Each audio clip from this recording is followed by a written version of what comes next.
MI Kresna siapa yang punya? Saya. MI Kresna siapa yang punya? Saya. MI Kresna siapa yang punya? Yang punya kita semua. Assalamualaikum warahmatullahi wabarakatuh. Halo anak-anak hebat, bagaimana kabarnya hari ini? Alhamdulillah, luar biasa. Allahu Akbar, yes. Ya, Bu Mai doakan ya anak-anak di rumah dalam keadaan sehat dan selalu bersemangat. Oke? Nah, anak-anak jumpa lagi dengan Bu Mai. Pada hari ini kita akan belajar materi tematik PPKN. Sudah siapkah anak-anak belajar bersama Bu Mai? Alhamdulillah sudah siap ya. Silahkan anak-anak buka buku paket Bu Penanya ya. Dibuka, kemudian disiapkan alat tulisnya. Nah, pada hari ini kita akan belajar tentang hak dan juga kewajiban. Anak-anak pasti sudah sering mendengar kata hak dan juga kewajiban. Anak-anak tahu nggak apa itu arti hak dan kewajiban? Ada yang tahu? Hak adalah segala sesuatu yang didapatkan oleh manusia sejak dalam kandungan. Bu Mai ulangi, hak adalah segala sesuatu yang didapatkan oleh manusia sejak dalam kandungan. Sedangkan kewajiban adalah sesuatu yang harus kita lakukan. Begitu ya nak ya? Sudah tahu ya bedanya hak dengan kewajiban. Jadi kalau hak itu adalah sesuatu yang wajib kita dapatkan, ya, yang kita terima, sedangkan kewajiban itu sesuatu yang harus kita lakukan. Nah, silakan anak-anak buka buku paketnya halaman 78 ya.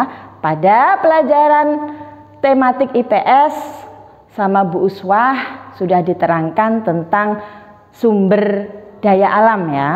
Nah, di sini ada sumber daya alam yaitu air. Setiap manusia memiliki hak memanfaatkan air untuk berbagai keperluan. Nah, berikut ini adalah contoh hak yang dapat diperoleh manusia dalam pemanfaatan air. Yang pertama, hak kita. Apa anak-anak dalam pemanfaatan air? Mendapatkan air bersih. Yang kedua, hak mendapatkan aliran air yang lancar.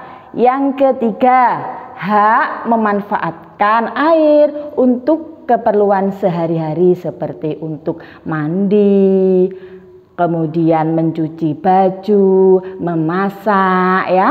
Kemudian lagi kita juga berhak memanfaatkan air untuk keperluan irigasi. Anak-anak tahu apa itu irigasi? Irigasi itu adalah pengairan sawah. Begitu ya nak ya.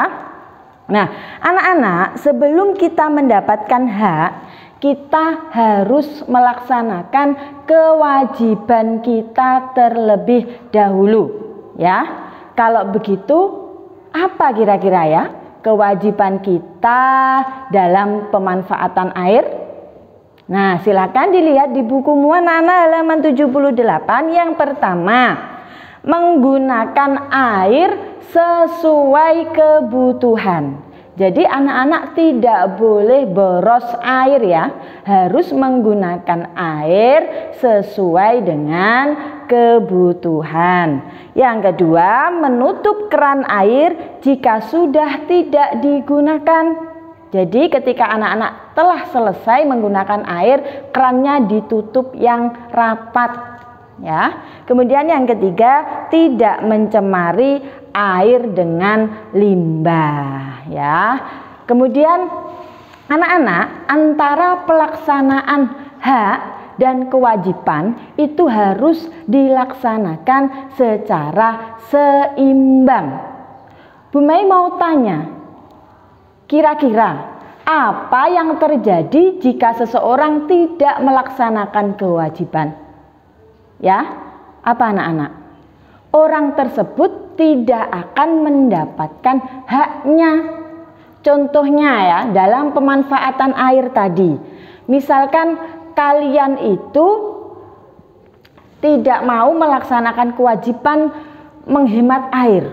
Kalian menggunakannya dengan boros. Nah, bisa jadi lama-kelamaan air di tempat tinggalmu akan habis. Karena apa? Kalian menggunakannya dengan boros.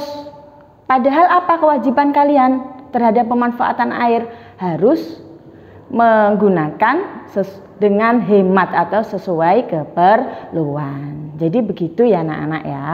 Nah, tugas kalian ya untuk pelajaran muatan PPKN yaitu mengerjakan soal Ayo Berlatih halaman 78 ya. Soal dan jawaban ditulis di buku tugas. Kemudian kita lanjut anak-anak. Halaman 84 muatan PPKN yaitu pentingnya melaksanakan hak dan kewajiban dengan seimbang. Tadi di depan Bu Mei sudah menyinggung bahwasanya pelaksanaan hak dan kewajiban itu harus seimbang ya nak ya. Pada pembelajaran 2, kamu telah mengetahui pemanfaatan air untuk membangkitkan listrik. Kita berhak memanfaatkan energi listrik untuk aktivitas sehari-hari.